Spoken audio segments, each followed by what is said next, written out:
After 5 minutes, pwede natin siya i-close.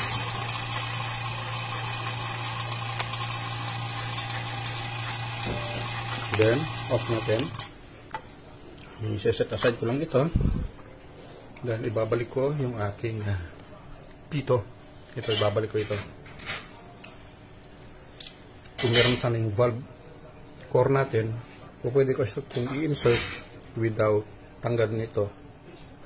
So, no choice tayo. So, tanggalin lang natin ito at magkakahanin uli yung ating system. Yan. Ibabalik natin. Andun na.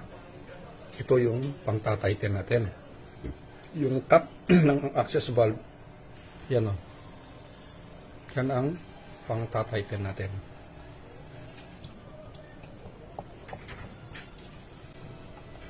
So, kaya hinayaan ko siyang 5 minutes na nag-vacuum para yung dirt ang purpose natin na matanggal.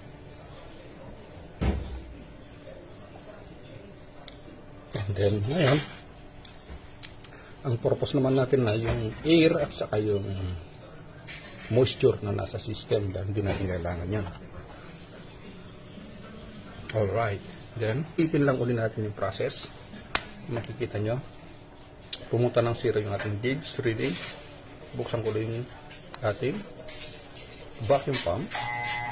Yan, buksan natin ito. Ayan.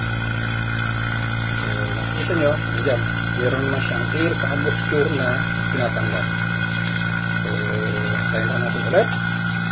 At mamaya, tapos ng ating vacuum session.